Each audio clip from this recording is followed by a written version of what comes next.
গাঙ্গেয় বদ্বীপ এই বাংলাদেশে কৃষি ছিল মানুষের জীবন এবং জীবিকা। যুগের সাথে পরিবর্তিত চাহিদার যোগান দিতে কৃষিও বদলে ফেলেছে নিজেকে। উৎপাদন বেড়েছে নানা প্রযুক্তির ব্যবহার। স্বাধীনতার সময় বাংলাদেশের মানুষের সংখ্যা ছিল 7 কোটি, আর আজ তা বেড়ে দাঁড়িয়েছে 17 কোটিতে।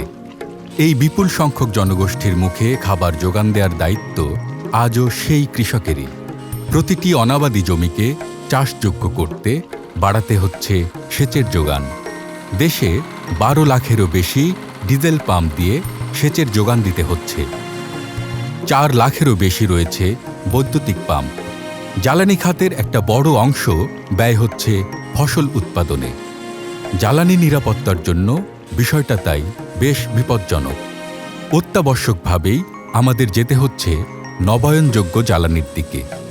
বাংলাদেশ সরকারের নির্দেশনাক্রমে কৃষি সেচের জন্য সোলার ফটোভোল্টিক পাম্পিং সিস্টেমের বিস্তারের লক্ষ্যে 22টি জেলায় অবস্থিত 32টি পল্লী বিদ্যুৎ সমিতি এলাকায় 2000টি বিভিন্ন ক্ষমতার সৌর বিদ্যুৎ চালিত সেচ পাম্প স্থাপনের জন্য পাইলট প্রকল্প হিসেবে বাংলাদেশ পল্লী বিদ্যুতায়ন বোর্ড কর্তৃক সৌর বিদ্যুৎ চালিত পাম্পের মাধ্যমে কৃষি সেচ শীর্ষক প্রকল্পটি বাস্তবায়িত হচ্ছে। মাঠ পর্যায়ে এই প্রকল্প বাস্তবায়নে গর্বিত অংশীদার হয়েছে বেঙ্গল সোলার। প্রকল্প প্রণয়নকারী পল্লী বিদ্যুতায়ন বোর্ড এবং অর্থায়নকারী এশিয়ান ডেভেলপমেন্ট ব্যাংকের গাইডলাইন অনুযায়ী দেশের প্রত্যন্ত অঞ্চলগুলোতে গিয়ে নির্মাণ কাজ সম্পন্ন করে কৃষকদের কাছে হস্তান্তর করার গুরুদায়িত্ব নিষ্ঠার সাথে পালন করে চলেছে বেঙ্গল সোলার। নকশা প্রণয়ন থেকে শুরু করে দেশি বিদেশি উপকরণ সংগ্রহ, সেগুলোকে প্রকল্প এলাকায় পৌঁছানো, দক্ষ কর্মীদের সহায়তায় সেগুলোকে সর্বোচ্চ সক্ষমতায় স্থাপন করতে প্রয়োজন হয় নিখুঁত কর্মব্যবস্থাপনা।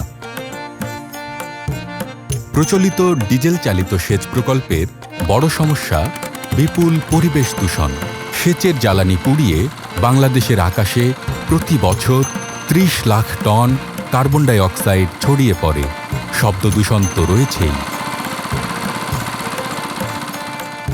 সোলার পাম্পে এর কোনোটিই নেই।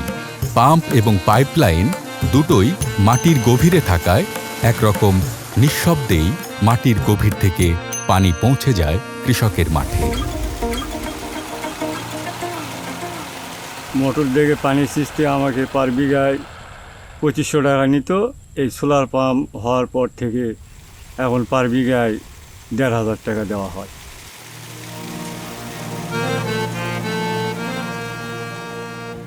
সোলার পাম্প পরিচালনা সহজ হওয়ায় কৃষক নিজেই চালাতে পারছেন তার পাম্প। প্রচুর ঝামেলা। আমি খুবই কষ্টের মধ্যে তখন পানি সেচ করা লাগছে। এক্ষেত্রে ডিজেল বাইরে থেকে ধয়ে নিয়ে আসা, এক মাঠের মাঝখানে নিয়ে আসা খুবই কষ্টদায়ক ব্যাপার। অনেক সময় রোদের কারণে যদি আমি বাড়িতে যেতে চাইছি, দিন মেশিন চলুক, আমি বাড়ি যাব, তারপর আসে দেখি যে শ্যালো হলো, পানি ফেল করে বসে আছে। সেক্ষেত্রে ওই দিক থেকে একটা ভয় ছিল।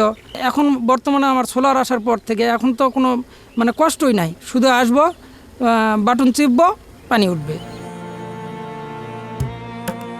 অনেকেই সোলার পাম্পের প্যানেলের নিচে খালি জায়গায় হলুদ, আদা ও বিভিন্ন ধরনের শাকসবজি চাষ করে বাড়তি আয় করছেন।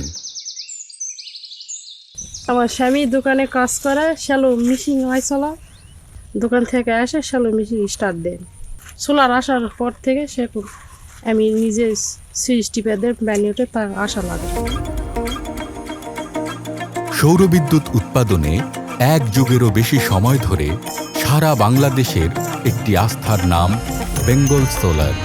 আমাদের দেশকে দূষণমুক্ত নবায়নযোগ্য শক্তি নির্ভর দেশ হিসেবে প্রতিষ্ঠায় বেঙ্গল সোলারের অগ্রযাত্রা নিরন্তর অব্যাহত থাকবে।